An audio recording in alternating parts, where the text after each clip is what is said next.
if you run for 300 and pass for 200 or vice versa, there's almost nothing to complain about. Right? Yep. I mean, if you're talking about that, I'm looking at this. Omarion Hampton, 26 carries for 234 yards, average 9 yards a carry.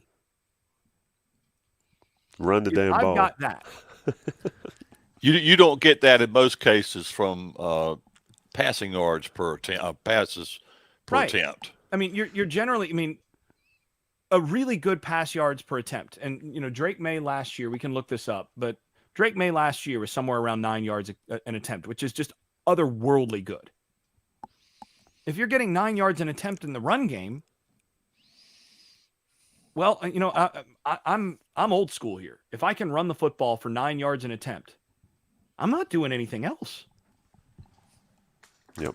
I'm just lining up and I'm imposing my will.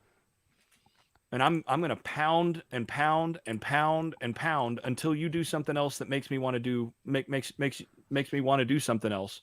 And periodically, I might drop back with a play action where I feel like, okay, you're starting to cheat up, you're starting to do something. All right, now I'm going to make you pay. And they did, by the way. J.J. Jones had that 57-yarder that looked real nice. Drake Maye off play action. There you go, wide open. All day to throw because they're focusing on the run game. You had a 57-yarder there. You had a couple others that were in the play action area where they had some opportunities.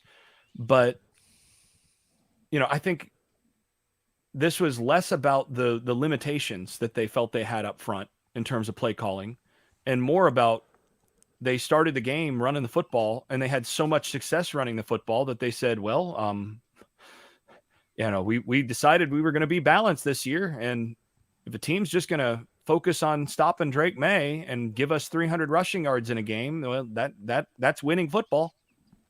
That's great. Mm-hmm. The goal is not to get Drake Maye.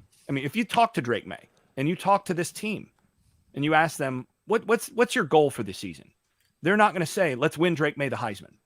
Let's make sure Drake Maye has enough stats to win the Heisman. That's not the goal. The goal is to win the game. To win games. And I'm looking at the drive chart here. While you're looking at that, how many times did Carolina throw the ball in overtime? Nary. They Yeah. didn't need to. Exactly. And That's also a characteristic of a Gus Malzahn offense. If they're doing something you can't stop, Malzahn just keeps doing it. That's just one of the characteristics. yeah, and that's by the way a characteristic of good offensive coordination in general. There's no need to get too cute. There's no need to vary for the sake of variation, right? You go with balance. You become balanced when you have to because teams start to take away what you're doing.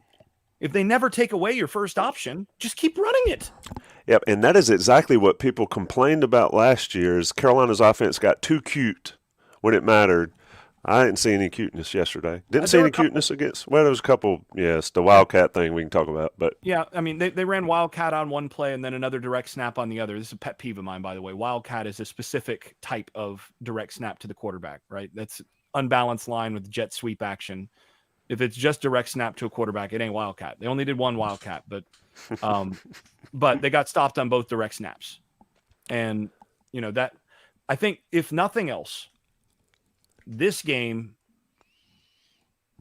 took on a completely different complexion after those first two drives where they got stopped on downs on the first direct snap, right? Where you had a missed tackle on the edge, or a missed block on the edge, where essentially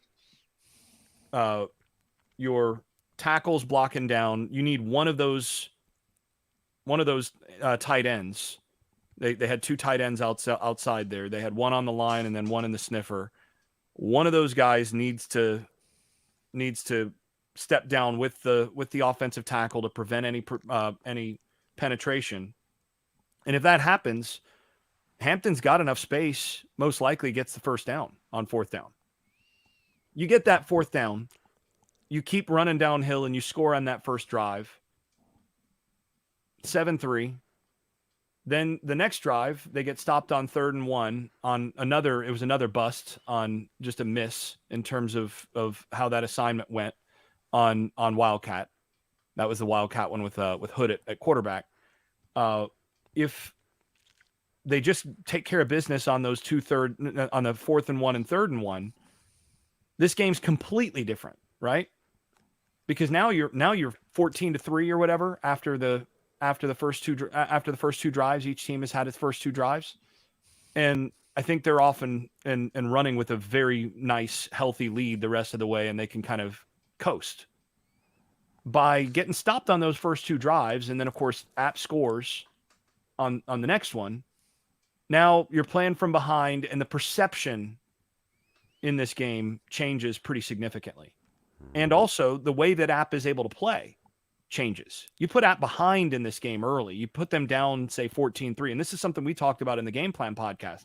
Get up on them early, force them to start to throw the football, force them to play into what you want to do defensively. And this game changes. They weren't able to do that because of those first couple misses. And you got it. But look at the drive chart. After those first 2 drives, touchdown, field goal. They got the ball with like 20 seconds left, so half. So let's throw the half out, right? Mm-hmm. Touchdown, field goal, touchdown, field goal, touchdown. They scored on 5 straight drives after those first 2. Then punt, field goal missed, that was brutal, not pretty. And then touchdown. So on their last 7 drives of the game, they scored 5 times. And if you then go to overtime, their last 9 drives of the game, they scored 7 times. What more can you ask for? Finish a couple of those, that were field goals and with touchdowns, and that's what you could ask for. But, I mean, geez, you run for 9 yards a carry, and you score on 7 of your last 9 drives. I honestly, if I'm looking at that, I feel pretty good about it. Just turn those couple field goals into touchdowns. It would be my big bugaboo. Yeah, Buck. I think Jason's point about the goal is not to win Drake Maye the Heisman. The goal is to win the football game is certainly valid. I would believe Drake would agree with it 100%.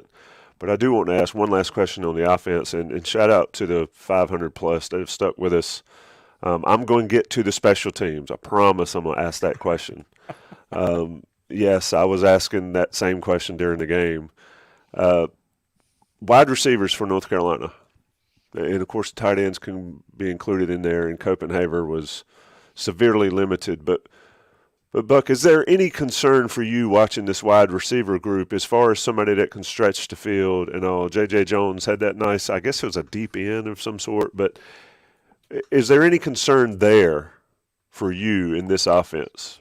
If they run a ball for 300 and some odd yards a game, it doesn't matter, or it won't matter too terribly much. But wide receiver play, issue or non-issue at this point? Here's what I would say is that I think they need to find someone on the roster. If it's a young guy that's going to make mistakes, you may just have to bite the bullet on that is capable of taking the top off of a defense. And unless you have that guy on the field, you're going to, be limiting what Drake can do and what the offense can do. The other parts of it concern me less, which is the tight end room and the fact that they only had 1 catch this week is somehow meaningful. I think it parlays back into what Jason said about they're running the ball for 9 yards a carry, and so they just kept doing that, and which is, I think, what happened. And in that particular case, you're not going to get as many different people the ball. I mean, I think I don't remember how many receivers it was. I think 7, but 4 of them only had 1 catch each. So he relied on the 3 receivers the entire night.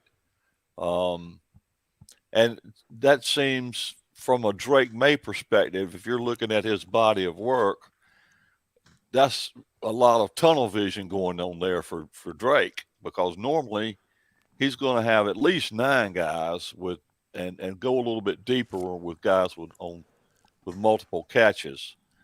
So I do think that one aspect of the offense, even though you're running the ball for 9 yards a carry, you're going to have the impact of making the other side, the passing side, look not as good, right? So now I guess that's where I'm at with what happened. But they do need to try to find that guy that can make defenses respect what they can do deep. And Drake Maye is such a great thrower of the deep ball, relative to other college quarterbacks. You need that guy. You need that guy. I wonder who that guy could be if he were able to play, which makes it tougher. People call it saying, is that a distraction for North Carolina? Players play. They got to get up, play. Well, it's good to see Nate McCollum get a little play in there, one play for 8 yards.